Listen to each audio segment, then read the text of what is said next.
Hi, hello, my name is Blake. Welcome. Today I am bringing you my March wrap up. In the month of March, I read 6 books, and they were all really great reads. All of them were 3 stars and up. And I am just going to get right into these. The first one I have here is Monsters in the Museum by S.C. Grayson. And this book is a review copy that was given to me. In this book, we follow Nora, and she works at a museum, and she's kind of an expert in weapons, and she has these ancient Greek swords that are brought in, and she has to hire a expert in ancient languages named Adam, and they end up having to work together. And she discovers that Adam is not quite what he seems. He is an immortal sorcerer, and there are shadow beings after them and after these ancient swords. And that is kind of the setup for this story. I had mixed feelings about this one. I ended up giving it 3 stars.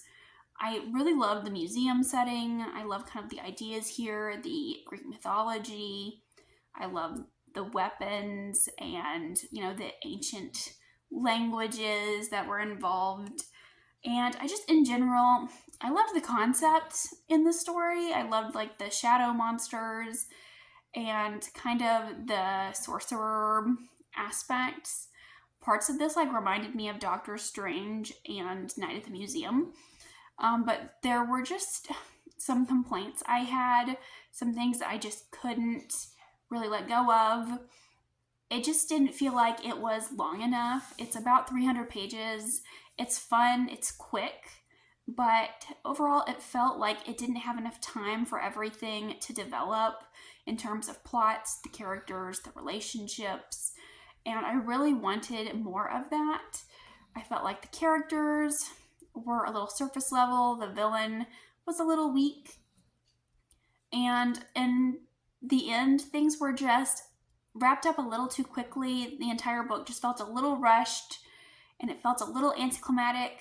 But overall, I had a fun time. It was a quick read. I think this would appeal to readers who are looking for something fun and quick, who enjoy that Greek mythology, who want something with a little bit of romance in it. I think this one is a solid recommendation. And that is Monsters in the Museum by S.C. Grayson. Thank you to the author and to Fable House for letting me have a review copy. Up next here, I have Here Lies a Vengeful Bitch by Cody Crawley. And in this book, we follow Annie, who has been murdered, and she comes back from the dead, and she is planning on seeking revenge, but the only thing is she can't remember who killed her.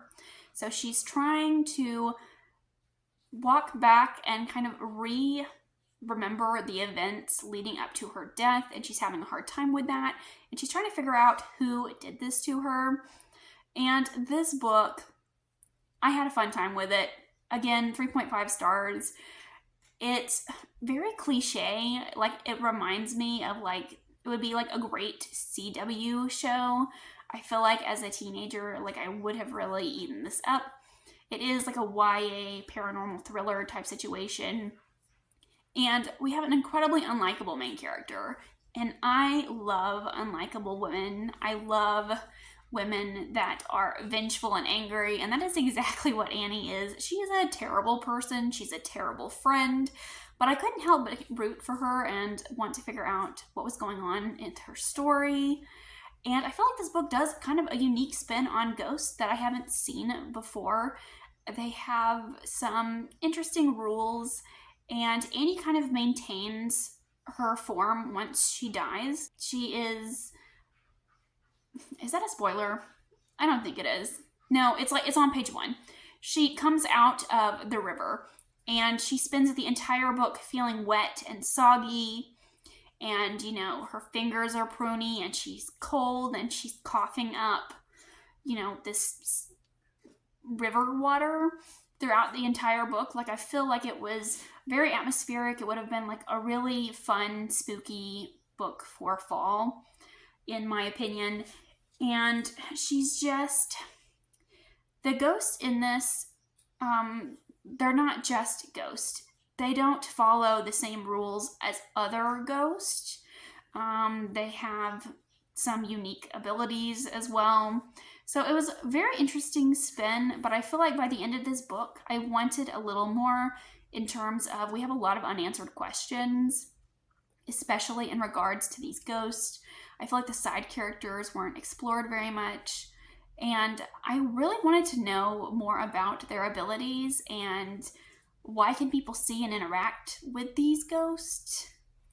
I think that they're more along the lines of like poltergeist, but I it's never confirmed. And there were moments when I was like, are they even ghosts? So that was definitely unusual. They can interact with the world around them and with the people around them. Next up, I have Swordheart by T. Kingfisher. And in this book, we follow a woman named Hala, and her uncle has recently passed away, and he's left her a very large inheritance. And his greedy relatives are very unhappy about this, so they are plotting to take away this inheritance from Hala. And she is kind of being forced into this situation where they're going to force her to marry another relative so that they can keep the inheritance in the family. And she's trapped in this tower, and she doesn't want to go through with this marriage. And so while she is digging around in this tower, her uncle was an antiques collector, and she's trying to find something to help her. And she ends up pulling this old sword, and she unsheaths it, and an immortal knight comes out of the sword named Sarkis, and he helps her escape, and they go on this quest to help her keep the inheritance from her relatives. They're kind of on the run from her relatives. It kind of feels like a quest story. We're kind of going from point A to point B, and we kind of come across all of these little problems along the way. And this was incredibly entertaining. I gave it 4 stars. I have really enjoyed everything that T. Kingfisher has written, at least that I've read. I have quite a few more books in her backlist to go through, but she's just a machine writing these books, I swear. But I love her characters. I love the way that she writes these stories. It feels very cozy. It feels very warm. And I love that we're following these characters that are like in their 30s and they don't really know how to start into a new relationship. They feel very awkward and uncomfortable. They're like, how do I kiss this new person? How should we hold hands? How do I tell them how I feel? And they both feel very awkward, and I think that's really accurate, or at least in my experience with relationships. I'm 27, but every time I enter into a new relationship, I have that awkward feeling of I don't know what I'm doing. I feel like I'm a teenager again. And I feel like that feels really accurate, and I love that. That they are just so awkward and nervous in front of this person that they like. And I will say this is also kind of a travel story. We're traveling across the land. We run into things that are a problem, and then we kind of work through them and go to the next thing that's a problem. So if you don't like books that kind of follow that formula, or if you don't like travel stories, I don't think this one's going to be for you. However, I think this one worked really well for me. It was a super quick read. I loved the descriptions. I think this book takes place adjacent to the Clock Tower Wars series by this author. I haven't read it, but the Clock Tower Wars are mentioned, so I think they exist in the same world, but I think this can be read as a standalone. I wasn't missing out on anything. And we have some lovable side characters as well. We have a priest of the Temple of the White Rat. There is is he called a brindle, and he takes care of the ox that's guiding them. We just have a lot of these cute characters that T. Kingfisher is so good at writing. It feels very similar to Nettle and Bone, if you like that style. If you like a modern fairy tale, T. Kingfisher is the way to go. I will just continue to shout her praises from the rooftops. I also really like what she did with the magic sword in this. I think that magic swords are something that we see often in fantasy, but I think she kind of put a bit of a unique spin on it in places, which I thought was very cool. I will say, if I am being nitpicky, the middle of this book was a little slow, and I do feel like the end was a little rushed. So it did have some pacing issues. But overall, I had a great time.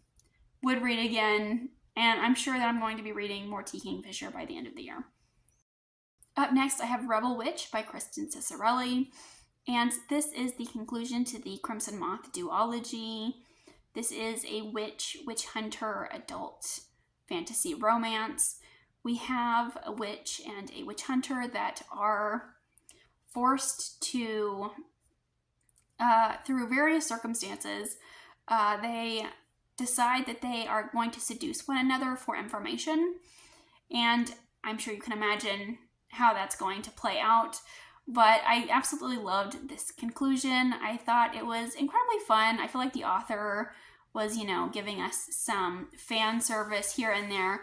I love, the outmaneuvering of one another. I feel like it's a great enemies to lovers story. I really liked that dynamic. I feel like it was done really well. They're constantly trying to outmaneuver and outplay one another, and they have incredible banter, and I really enjoy that aspect of these books. I read the first book in one sitting. I read this book in one sitting. I just ate them up. But I was stressed. Getting to like the last 20% of this book, we had a lot to wrap up, and I didn't know where this was going. I was worried we were going to end on a cliffhanger. And a lot happens at the end of this book. It just wraps up so quickly, and I wish we would have slowed down a bit so I could feel my feelings. But I still liked where it ended. I do feel like it's a very predictable book. I felt like book one was also predictable, if that's something that you're concerned about. I know that some people really hate predictability in books, but I didn't mind. That's not why I deducted the half star there. I just wanted a little more at the end, but ultimately, still a great read, still a great duology. I was very satisfied with the conclusion of this. Next up, I have another 4.5 star read, and that is Empire of the Damned by Jay Kristoff. In this book, we follow Gabriel as he continues telling us about his journey with the Holy Grail. I loved this book even more than the first one. This is definitely grimdark. I actually feel like this one was darker than the first book. And this book did a lot of things better than the first book, in my opinion. I feel like book one had some pacing issues. And in the middle, I wasn't loving the story as much in the first book because it felt a little slower.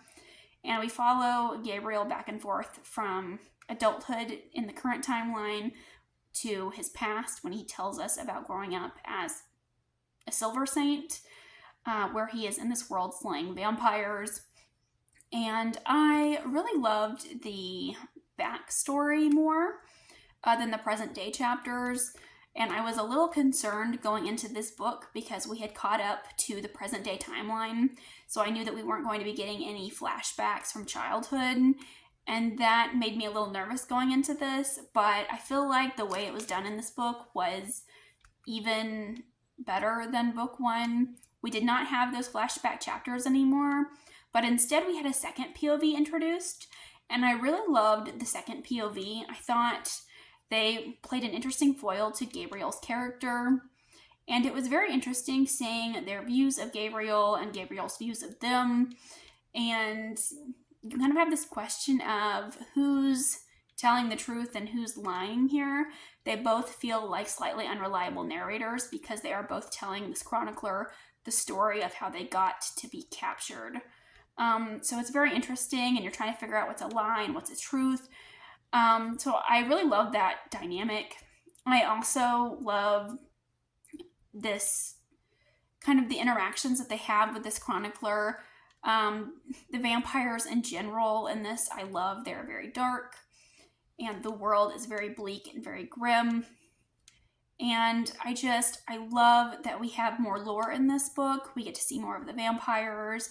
I feel like there's more world building and more politicking amongst the different vampire groups, because within this world there are different kind of clans of vampires that are kind of ruling the land now, and we kind of see their interactions with one another, and I thought that was very well done. And we also have shapeshifters introduced in this. I normally don't like shapeshifters, but I did like them here.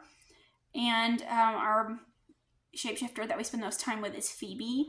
And I did like Phoebe's character as well.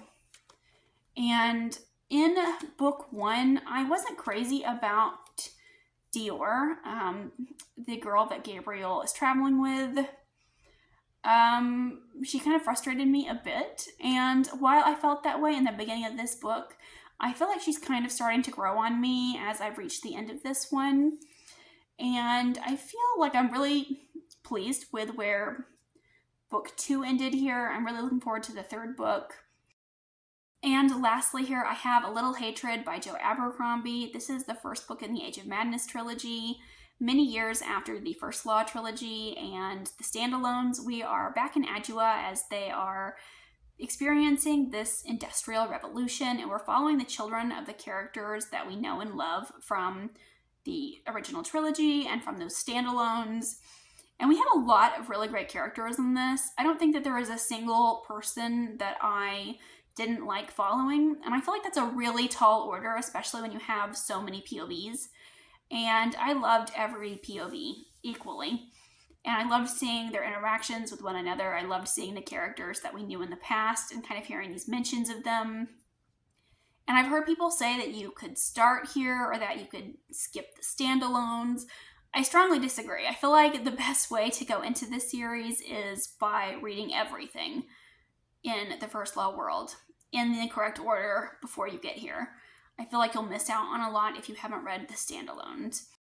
And I loved these characters. I think it's his best character work yet. I went into this book and I've heard like some mixed things about the Age of Madness trilogy, so I was nervous, but I didn't need to be. Joe Abercrombie, I'm like in good hands. I don't know what the plot of this series is yet because I'm sure there is an overarching plot. I don't know it yet, but I am sure that Joe will get me there. So I'm okay with not knowing. But like, there are so many characters. Like, I was so excited to see people that were mentioned before, and we're seeing like a lot of unrest in Adua again. And it's just so exciting to like see the parallels from the original trilogy and the standalones to now. And I love Glokta. I loved seeing Glokta again. And when we got to the end of this book, I was mind blown. I was so excited. I don't know where we're going to go from here or what's going to happen next. And anytime Baez is mentioned, I get a little scared. I'm like, what is he up to? What is he doing? Because he is mentioned a couple of times in this book. And every time I was like, oh no. So 5-star read, and my favorite read of the month was A Little Hatred. And those are all the books that I read in March. Let me know what your favorite read from March was. Let me know if you've read any of these because I would love to know and chat about them with you. Thank you so much for watching, and I'll see you again with another video soon. Goodbye.